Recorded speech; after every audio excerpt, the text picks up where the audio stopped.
नमस्कार। उज़्बेकिस्तान के समरकंद में हुई शंघाई सहयोग संगठन की मीटिंग के बारे में हमारा आज का ये कार्यक्रम आधारित है। प्रधानमंत्री नरेंद्र मोदी ने वहाँ पर कुछ खास बातें कही। हम उन खास बातों के बारे में भी यहाँ बात करेंगे और ये जो शंघाई सहयोग संगठन है इसके कुछ इतिहास के बारे में भी बात करेंगे। उज़्बेकिस्तान के समरकंद में शंघाई सहयोग संगठन की बैठक समाप्त हो गई है। प्रधानमंत्री नरेंद्र मोदी, चीनी राष्ट्रपति शी जिनपिंग, रूसी राष्ट्रपति व्लादिमीर पुतिन और अन्य विश्व नेताओं ने वार्षिक शिखर सम्मेलन में क्षेत्रीय सुरक्षा स्थिति और व्यापार और कनेक्टिविटी बढ़ाने के तरीकों पर चर्चा की। इस मीटिंग में एससीओ के सुधार और विस्तार, रीजनल सिक्योरिटीज, सहयोग, कनेक्टिविटी को मजबूत करने और व्यापार को बढ़ावा देने पर चर्चा की गई है। इस दौरान प्रधानमंत्री ने कहा कि आज जब पूरा विश्व महामारी के बाद आर्थिक रिकवरी की चुनौतियों का सामना कर रहा है, ऐसे में एससीओ की भूमिका बहुत महत्वपूर्ण है। एससीओ के सदस्य देश वैश्विक जीडीपी में लगभग 30% का योगदान देते हैं। आइए हम अब आपको कुछ ऐसे 5 पॉइंट्स बताते हैं जिसके बारे में प्रधानमंत्री ने बात की इस सम्मेलन के दौरान।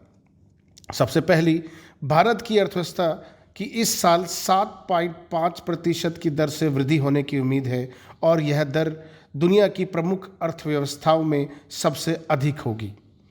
दूसरा, प्रधानमंत्री नरेंद्र मोदी ने कहा कि हम भारत को एक विनिर्माण केंद्र बनाने की दिशा में आगे बढ़ रहे हैं।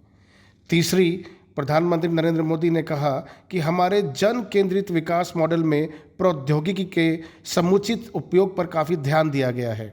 चौथा पॉइंट उन्होंने जो कहा, कोविड-19 और यूक्रेन के हालात के कारण वैश्विक आपूर्ति श्रृंखला बाधित हुई है, जिससे खाद्य एवं ऊर्जा संकट पैदा हुआ है। पांचवी बात उन्होंने कही कि एससीओ को हमारे क्षेत्र में लचीली आपूर्ति श्रृंखला बनाने का प्रयास करना चाहिए। लचीली आपूर्ति श्रृंखला के लिए बेहतर संपर्क सुविधा और एक दूसरे को ट्रांजिट अधिकार देना महत्वपूर्ण होगा। आइए हम अब आपको शंघाई कॉरपोरेशन ऑर्गेनाइजेशन यानी कि शंघाई सहयोग संगठन के कुछ इतिहास के बारे में बताते हैं। यह एससीओ जो है एक अंतर्राष्ट्रीय संगठन है। 15 जून 2001 को चीन की राजधानी शंघाई में इस संगठन की घोषणा हुई। इस संगठन के ऐलान के वक्त इसमें कजाकिस्तान, चीन, किर्गिस्तान, रूस, तजाकिस्तान और उज़्बेकिस्तान ने हिस्सा लिया था। 8 और 9 जून 2017 को अस्ताना में एससीओ की एक ऐतिहासिक समिट हुई थी और इसी समिट में ही भारत एससीओ का स्थायी सदस्य बना। एससीओ का पूर्णकालिक सदस्य बनने के बाद से भारत ने इसके सदस्य देशों में शांति, समृद्धि और स्थिरता को प्रोत्साहित करने के लिए गंभीर प्रयास किए हैं।